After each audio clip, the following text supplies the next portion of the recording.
नमस्कार साथियों। और ये जो 17/5/2022 का बीकानेर सीनियर क्लर्क डिवीज़न का पेपर था, उसमें 25% तक अपने हो गए थे।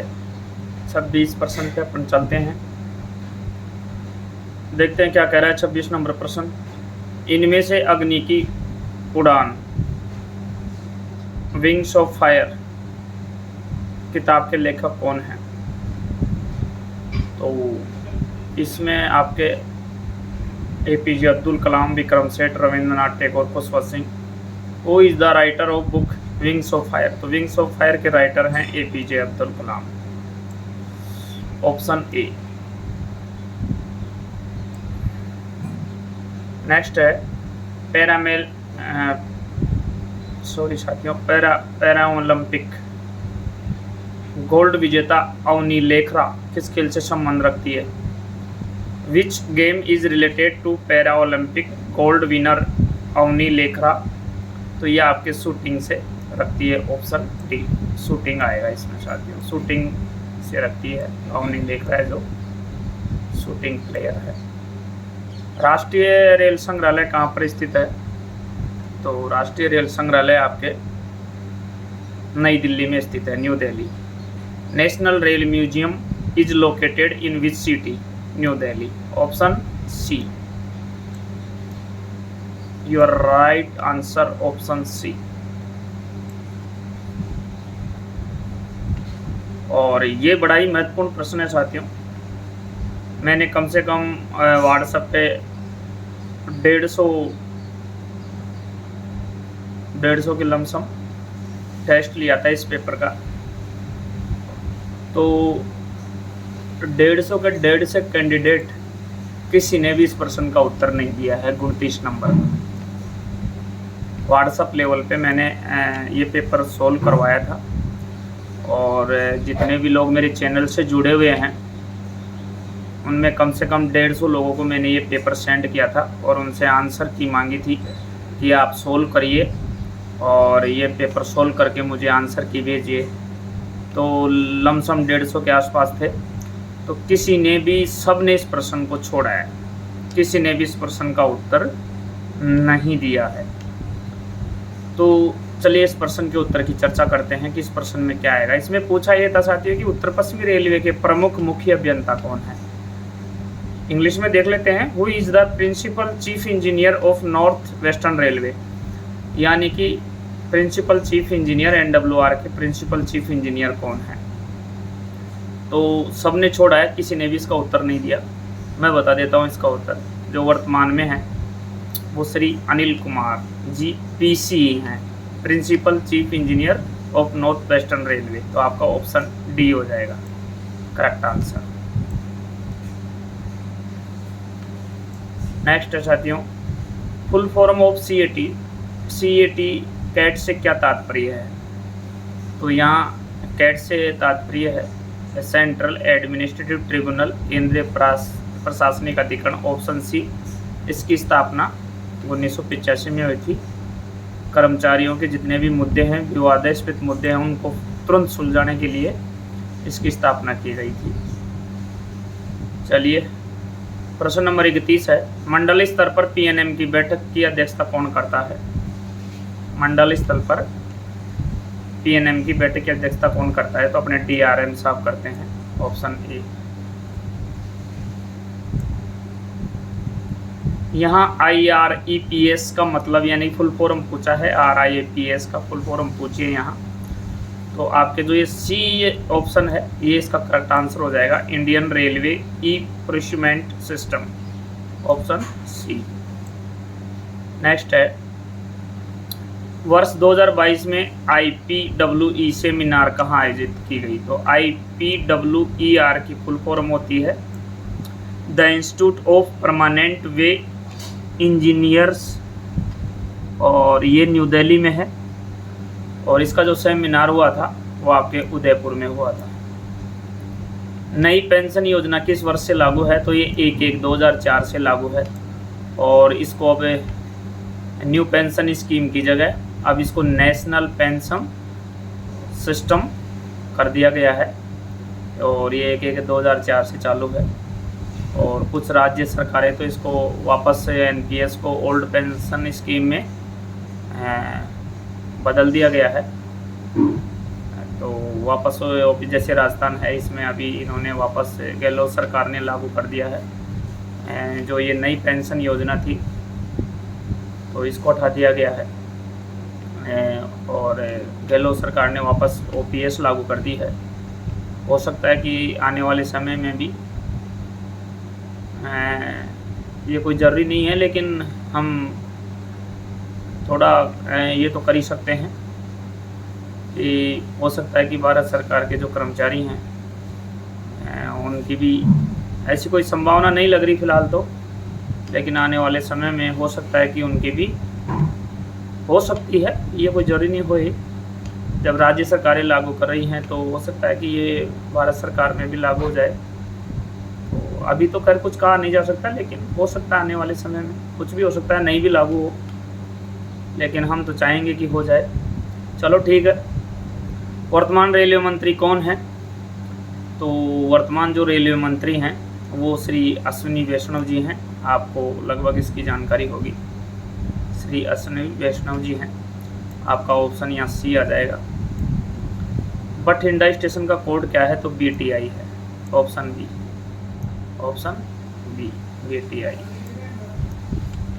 जिनका भी मैंने व्हाट्सएप लेवल पे टेस्ट लिया है वो सभी अपना उत्तर मिलान कर सकते हैं। सब ने आंसर की भेजी है, वो अपनी आंसर की चेक कर सकते हैं इस टेस्ट के जरिए। प्रश्न नेक्स्ट है, निम्न में से कौन सा भारत का पड़ोसी देश नहीं है? विच of the following is not the neighbouring country of India? तो यहाँ पाकिस्तान इसका पड़ोसी देश है, ये राइट है। और चीन भी पड़ोसी देश है, बांग्लादेश भी पड़ोसी देश है, यूक्रेन है जो आपका पड़ोसी देश नहीं है भारत का। तो ऑप्शन इसमें जो राइट आंसर आ जाएगा वो डी आ जाएगा। डी इसमें आपका राइट आंसर हो जाएगा। नेक्स्ट है, राष्ट्रीय एकता दिवस का है। राष्ट्रीय एकता दिवस आपके 31 अक्टूबर को मनाया जाता है। ऑप्शन बी, ऑप्शन बी 31 अक्टूबर। चलिए, APR भरी जाती है। तो APR आपके वित्तीय वर्ष के लिए भरी जाती है जो कि 1 अप्रैल से 31 मार्च तक होता है। तो ऑप्शन बी हो जाएगा इसमें। APR is filled for financial year April to March. और उत्तरी पश्चिमी रेलवे किस वर्ष अस्तित्व में आया? तो ये आपके 2002 में अस्तित्व में आया था। नेक्स्ट प्रश्न है साथियों, जाकिर हुसैन कौन सा वाद्य यंत्र बजाते हैं? तो ये तबला वादक हैं। ऑप्शन सी ध्यान में रखिएगा, 41 में सी है। नेक्स्ट प्रश्न है, धातु पास किस प्रकार का पास है? तो धातु पास है जो आपका ड्यूटी पास है। ड्यूटी पास धातु पास है, ध्यान में रखिएगा। वेरी इंपॉर्टेंट प्रश्न, ऑप्शन बी है। बहुत ही अच्छा प्रश्न है, ध्यान में रखिएगा साथियों। प्रश्न नंबर 43 है, ग्रुप डी पदों पर अनुकंपाधार पर क्या शैक्षणिक योग्यता तय की गई है? बिल्कुल की गई है, 10वीं पास है आपके। और इसमें आपका ऑप्शन बी आ जाएगा। भोपाल किस राज्य की राजधानी है? तो भोपाल आपके यहाँ 44 में डी हो जाएगा, क्योंकि भोपाल जो राजधानी है वो MP की है। Bhopal is capital of which state? तो ये आपके MP की है। भोपाल जो राजधानी है, कैपिटल है, वो MP की है। MP इसमें ऑप्शन में किसी भी नहीं है, तो ऑप्शन डी हो जाएगा, इनमें से कोई नहीं। तो आपके तो यहाँ ऑप्शन आएगा वो डी आ जाएगा। चलिए नेक्स्ट है, कार्य की खुली निविदा आमंत्रित करने की न्यूनतम अवधि है। What is minimum time period required for inviting open tender? तो उसका 15 दिन है, 15 डेज है, जो कि किसी भी ऑप्शन में नहीं है, ध्यान में रखिएगा, किसी भी ऑप्शन में नहीं है, जो कि किसी भी ऑप्शन में नहीं है। तो आपका ऑप्शन डी, ऑप्शन डी हो जाएगा इसमें, 15 दिन। नेक्स्ट प्रश्न है 46 है, बीकानेर मंडल में मंडल इंजीनियरिंग प्रशिक्षण संस्थान कहाँ स्थित है? तो ये आपके लालगढ़ में स्थित है। Where is divisional engineering training institute of Bikaner division, तो ये लालगढ़ आ जाएगा, ऑप्शन बी। राइट आंसर आपका ऑप्शन डी हो जाएगा। Where is divisional engineering training institute of Bikaner division, your option D, Lalgarh. Next प्रश्न है 47, बीकानेर मंडल के किस स्टेशन पर सहायक मंडल अभियंता का मुख्यालय नहीं है, तो वो है आपके सी, हिसार, सी ऑप्शन है। अंग्रेजी का इसमें देख लेते हैं अपन। In which of the station assistant division engineer is not posted in Bikaner division, your correct answer is option C, Hisar. कर्मचारी को कितने दिन का पितृत्व अवकाश दिया जाता है, तो ये 15 दिन का दिया जाता है, 2 बच्चों पर दिया जाता है, और ये 6 महीने के भीतर लेना होता है, अन्यथा ये लैप्स हो जाता है।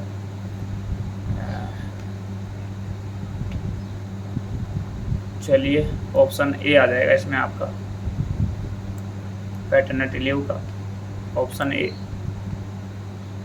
ग्रुप सी के कर्मचारी को 1 वर्ष में कितने प्रतिबंधित अवकाश देय हैं, तो ये जो प्रतिबंधित अवकाश हैं ये आपके 2 हैं, ऑप्शन बी। एक group C employ is entitled for how many restricted holidays in a year, तो ये आ जाएगा ऑप्शन बी, 2। कोई कर्मचारी स्थानांतरण होने पर सामान्य किराए पर रेल हाउस कितने समय तक रोक सकता है, तो इसमें आपके ऑप्शन सी आ जाएगा, 4 महीने तक वो रोक सकता है सामान्य एचआरए पर, और दुगने एचआरए पर वो 8 महीने तक रोक सकता है, यानी 4 महीने और रोकना है तो दुगना एचआरए देना पड़ेगा। भारत में सूचना का अधिकार कानून किस वर्ष से लागू हुआ, तो ये आपके 2005 से लागू हुआ था, आरटीआई एक्ट 2005। ये 12 अक्टूबर 2005 से लागू हुआ था, और संसद में ये 15 जून 2005 को पास हुआ था, और 12 अक्टूबर 2005 को ये लागू हुआ था, तो ध्यान में रखिएगा, ऑप्शन बी, 2005 से ये लागू हुआ था। नेक्स्ट है 52, हाल ही में आयोजित ओलंपिक 2020 खेल किस शहर में खेले गए, तो ये आपके टोक्यो में खेले गए, ऑप्शन सी। जोनल स्तर पर लेखा विभाग का मुखिया कौन होता है, तो ये होता है आपके वित्तीय सलाहकार और मुख्य लेखा अधिकारी, financial advisor and chief account officer. Who heads the accounts department at the zonal level, your correct answer is option C, financial advisor and chief account officer, option C, वित्तीय सलाहकार और मुख्य लेखा अधिकारी। स्थायी पेंशन लेखा नंबर 16 अंकों का होता है, 16 डिजिट्स, 16 डिजिट्स का होता है, ऑप्शन आपके सी आ जाएगा। Permanent pension account number will be consisted of 16 digit, 16 digit, option C. प्रश्न नंबर 55 है, 1 माह की अवधि के लिए जिसके लिए मासिक सैलरी आहरण किया गया है को कहा जाता है, तो वो आपके मासिक सैलरी, मंथली सैलरी आ जाएगा। The period of 1 month of for which monthly salary is draw is called, your option A, right answer is option A, monthly salary.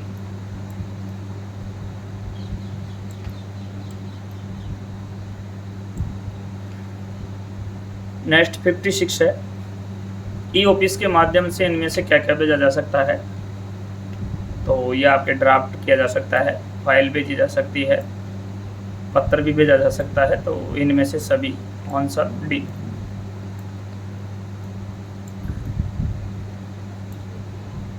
देखिए एनपीएस से क्या तात्पर्य है। एनपीएस जब ये लागू हुआ था 1/1/2004 को, तो उस समय न्यू पेंशन सिस्टम था, उस समय क्या था, ये न्यू पेंशन सिस्टम था, लेकिन अब इसको बदल करके नेशनल पेंशन सिस्टम कर दिया गया है, तो आपका जो ऑप्शन होगा बी होगा, और ये 1/1/2004 से लागू है, तो your answer is option B, correct answer option B.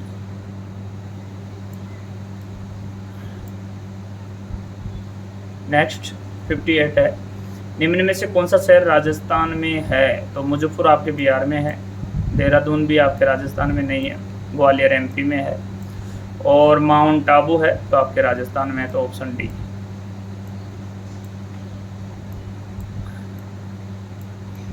Option D आएगा इसमें। नेक्स्ट है, वर्तमान में केंद्रीय सरकार में रक्षा मंत्री कौन है? तो रक्षा मंत्री राजनाथ सिंह जी हैं, ऑप्शन डी।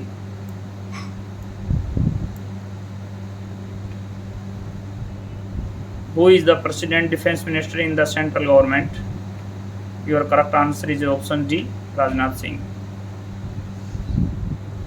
नेक्स्ट है 60, गंगा नदी निम्न में से किस राज्य से होकर नहीं बहती है? तो ये आपके बिहार से होकर बहती है, उत्तराखंड से होकर बहती है, उत्तर प्रदेश से होकर बहती है, पंजाब से होकर के ये नहीं बहती है, तो यही आपका राइट आंसर हो जाएगा पंजाब, ऑप्शन ए।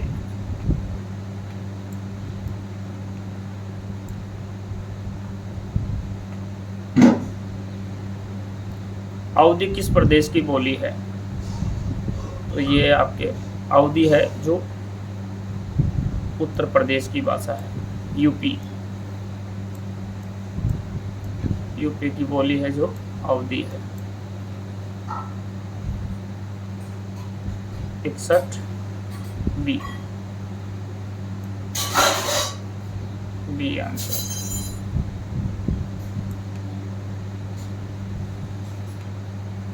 पृथ्वी अपने अक्ष पर एक घूर्णन करने में कितना समय लगता है? How much time does the earth take to complete one rotation on its axis? तो ये 24 घंटे का टाइम लेती है, 24 घंटे में एक बार, तो 1 डे हो जाएगा यहाँ आपका ऑप्शन, ये हो जाएगा 1 डे, 24 घंटे का समय लगता है, ऑप्शन ए आ जाएगा इसमें। भारतीय राष्ट्रीय अकादमी कहाँ पर स्थित है? तो ये आपके वडोदरा में स्थित है, ऑप्शन डी, जिसको अपन नायर बोलते हैं, NAIR, यानी national academy of Indian railway, Nair NAIR की फुल फॉर्म होती है national academy of Indian railways.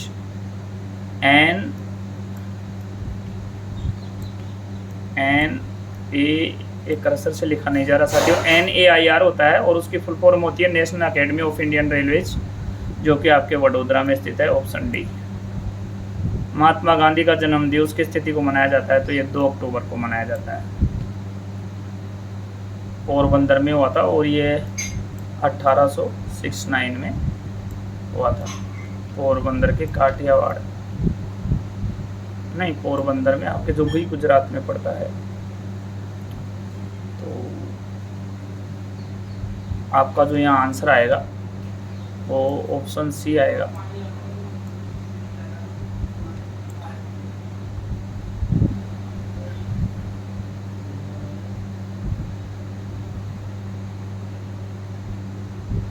Option C आएगा यहाँ पे। चलिए नेक्स्ट देखते हैं।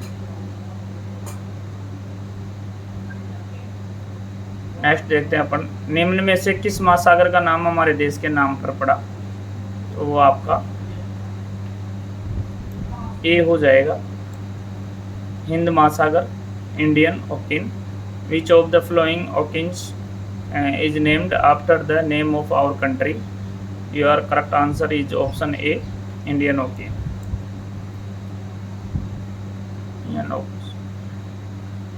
और ये तो बहुत ईजी क्वेश्चन है, इसको चाहे रीजनिंग का समझ लो, चाहे मैथ्स का समझ लो, किसी का भी समझ लो। संख्या 64 का वर्गमूल निम्न में से कौन सा है? तो ये 8 है, ये तो आप सभी जानते हैं, इजी पेपर है काफ़ी।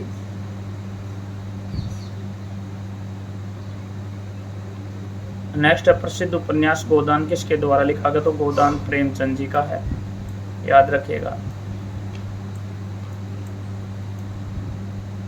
राष्ट्र ध्वज के अशोक चक्र में कितनी तिल्लियां होती हैं? तो ये 24 होती हैं, ऑप्शन सी। सीधे सीधे प्रश्न है, how many spikes are in the Ashok Chakra of national flag? तो ये 24 होती है, ऑप्शन सी। चंबल नदी निम्न में से किस राज्य से होकर बहती है? तो चंबल नदी किस राज्य से होकर बहती है? तो ये आपके राजस्थान से होकर बहती है। बिहार का यहाँ कट है, उत्तराखंड का यहाँ कट है, हरियाणा का भी यहाँ कट है, तो ऑप्शन ए आ जाएगा इसमें आपके राजस्थान। माउंट आबू किस राज्य में स्थित है? तो ये भी आपके ऑप्शन डी आ जाएगा। माउंट आबू आपके राजस्थान में है, ऑप्शन डी।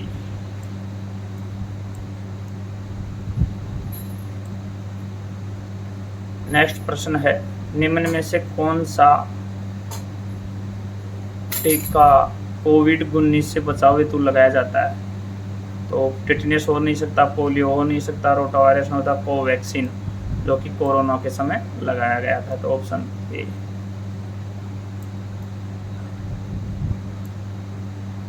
नेक्स्ट है, डॉक्टर भीमराव अंबेडकर का जन्मदिवस किस तिथि को मनाया जाता है? तो 14 अप्रैल को मनाया जाता है हर साल, option D. When is the birth anniversary of Dr. Bhimrao Ambedkar celebrated? Your correct answer is option D, 14 अप्रैल। पुष्कर झील निम्न में से किस राज्य में है? तो यह अजमेर में है पुष्कर झील, जो कि राजस्थान में पड़ता है। तो राज्य पूछा है तो राजस्थान और डिस्ट्रिक्ट पूछता तो अजमेर हो जाता, ऑप्शन ए। यानी एक चीज़ का ध्यान रखें, आप जिस भी जोन में है, जोन का मतलब NWR, अब यहाँ NWR का पेपर सोल्व कर रहे हैं, तो NWR हो गया आपका राजस्थान। तो NWR मतलब जिस एरिया का पेपर है, तो उस एरिया की आपको NWR की सारी जानकारी होनी चाहिए। वहाँ पे आपको जोन के बारे में जानकारी होनी चाहिए, डिवीज़न के बारे में जानकारी होनी चाहिए, और उस स्टेट की आपको काफ़ी सारी जानकारी होनी चाहिए, क्योंकि जिस जोन का पेपर होता है उस जोन से प्रश्न जरूर पेपर में शामिल होते हैं। तो आप जिस भी जोन में कार्यरत हैं, जहाँ भी हैं, जिस डिवीज़न में हैं, जोन में हैं, हेडक्वार्टर लेवल पे हैं, तो वहाँ की जानकारी आपको होना बहुत ज़रूरी है। और जिस स्टेट में आप बैठ रहे हैं एग्ज़ाम के लिए, जैसे NWR है तो राजस्थान है, तो राजस्थान से काफ़ी सारे प्रश्न इसमें पूछे गए हैं। तो यदि आप जिस भी स्टेट से हैं, जैसे यूपी से हैं, बिहार से हैं, या आप कहीं से भी, आप कंप्लीट भारत में MP से या कहीं से भी हैं, साउथ में है, तो वो से जहाँ भी बैठ रहे हैं उस जोन का और उस डिवीज़न का और उस स्टेट का ज़रूर ध्यान रखें जीके के मामले में। स्टैचू ऑफ यूनिटी किस राज्य में स्थित है? तो ये आपके ऑप्शन डी हो जाएगा इसमें, गुजरात। स्टैचू ऑफ यूनिटी किस राज्य में स्थित है? तो ये गुजरात में स्थित है, ऑप्शन डी। भारत के पहले चीफ ऑफ डिफेंस स्टाफ का नाम क्या है? तो ये आपके हो जाएंगे Bipin Rawat, option B.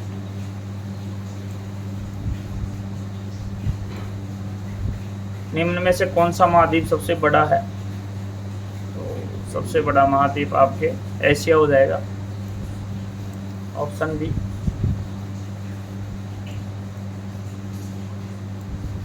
Next है, भारत में लौह पुरुष के रूप में किसे जाना जाता है? तो सरदार भाई वल्लभ पटेल को जाना जाता है, Sardar Vallabhbhai Patel, option C, option C. Mithali Raj निम्न में से किससे संबंध रखती है? तो क्रिकेट से संबंधित रखती है। Mithali Raj related to which of the following? Cricket, option A.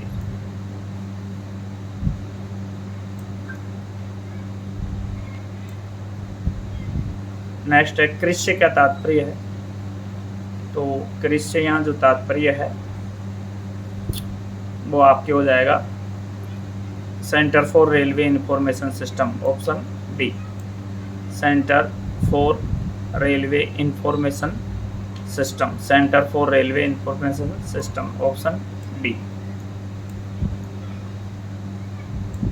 HRMS से क्या तात्पर्य है? यानी HRMS की फुल फॉर्म पूछी है, तो HRMS की आपके यहाँ फुल फॉर्म जो होगी वो होगी human resource management system, option B, option B हो जाएगा यहाँ, human resource management system.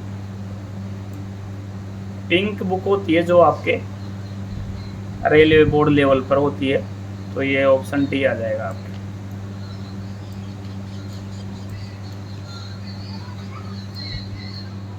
Railway की सबसे ज़्यादा एक किस्मत से होती है तो गुड्स लोडिंग से होती है, मालवाड़े से, ऑप्शन ए।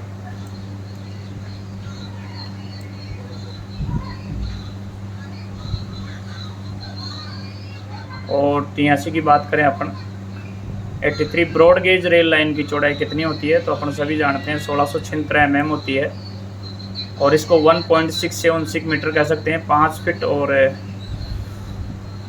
6 इंच भी इसको बोल सकते हैं। तो 5 फीट 6 इंच इसको बोल सकते हैं, 1.676 मीटर बोल सकते हैं, और 1676 mm बोल सकते हैं। और ये यदि 1600 क्षेत्र में प्लस माइनस 6 होते हैं, तो अगर -6 कर देते हैं 1670 हो जाती है, तो ये आपके टाइट गेज हो जाएगा। और इसमें अगर 6 जोड़ दें, ±6 होता है तो 6 जोड़ दें 1682 mm हो जाएगा, तो वो आपके इसमें स्लेक गेज हो जाएगा। ये आपका ऑप्शन ए हो जाएगा, इसमें आंसर राइट आंसर ए हो जाएगा। और जो 84 नंबर का प्रश्न है, रेल दुर्घटना के कारण इस्तीफा देने वाले प्रथम रेल मंत्री कौन थे, तो वो थे आपके लाल बहादुर शास्त्री, जिन्होंने रेल दुर्घटना के कारण रेल मंत्री पद से इस्तीफा दे दिया था, ऑप्शन बी। और स्वतंत्र भारत के पहले जो रेल मंत्री थे वो जॉन मथाई थे, ऑप्शन ए।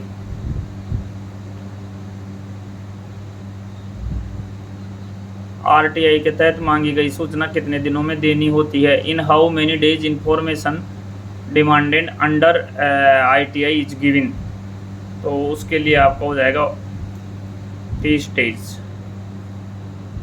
Option C. लेकिन यही विशेष परिस्थितियों में और जीवन से जुड़ी हुई इमरजेंसी स्थिति में आपको 48 घंटे के अंदर यानी 2 दिन के अंदर सूचना देनी जरूरी होती है आरटीआई में।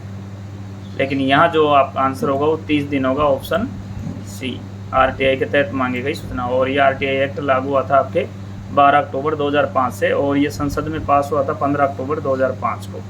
तो ये सारे प्रश्न इससे रिलेटेड हैं, आपको ध्यान में रखने हैं, पूछे जा सकते हैं।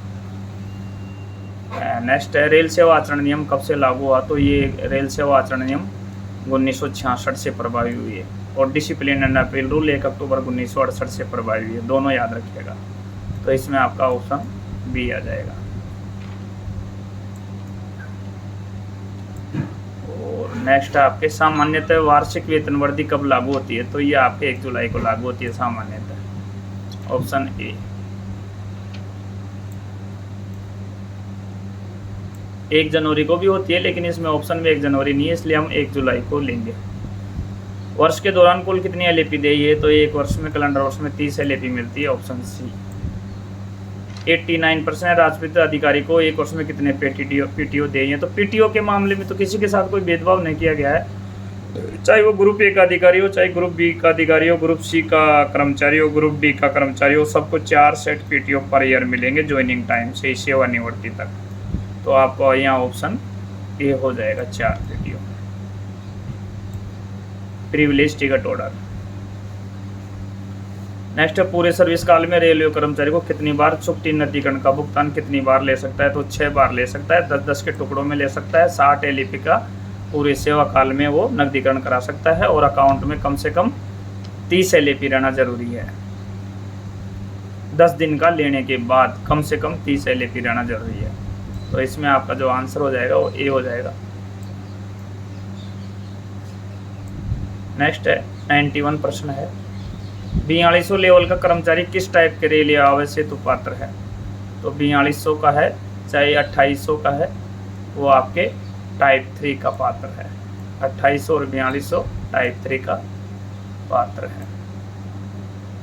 बीकानेर मंडल में ट्रेक डिपो कहाँ स्थित है, तो बीकानेर मंडल में जो ट्रेक डिपो है वो आपके लालगढ़ में स्थित है।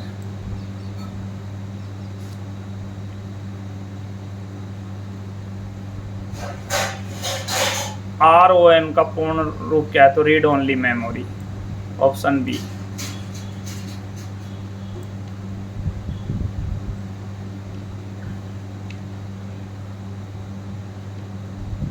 कंप्यूटर कार्य के दौरान शॉर्टकट कंट्रोल प्लस जेड का क्या अर्थ है? What is use of control plus Z shortcut in computer work? तो ये आपके ऑप्शन सी आ जाएगा, अंडो। उत्तर पश्चिमी रेलवे किस CRS के अधीन आता है? तो ये जो आता है आपके पश्चिमी सर्किल आता है, western circle, option B. PREM में एम का अर्थ क्या है? तो ये तो प्रेम, PREM प्रेम हो गया। तो प्रेम की फुल फॉर्म होती है participation of railway employees in management. तो एम का मतलब हो गया आपके मैनेजमेंट, ऑप्शन सी। भारतीय ध्वज की लंबाई और चौड़ाई का अनुपात 3:2 है साथियों, ध्यान में रखिएगा। प्रेम ग्रुप का मंडल स्तर पर चेयरमैन कौन होता है?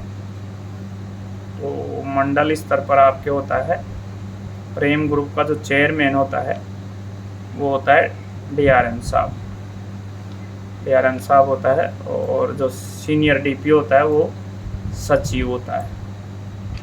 भारत में करेंसी नोट जारी कौन करता है? तो ये भारतीय रिजर्व बैंक करता है, reserve bank of India, option D.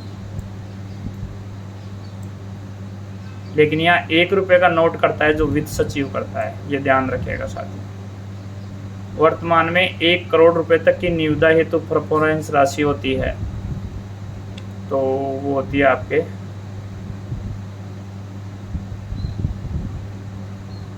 वर्तमान में 1 करोड़ रुपए तक की निविदा हेतु परफॉर्मेंस राशि जो होती है वो होती है आपके 10%, ऑप्शन डी।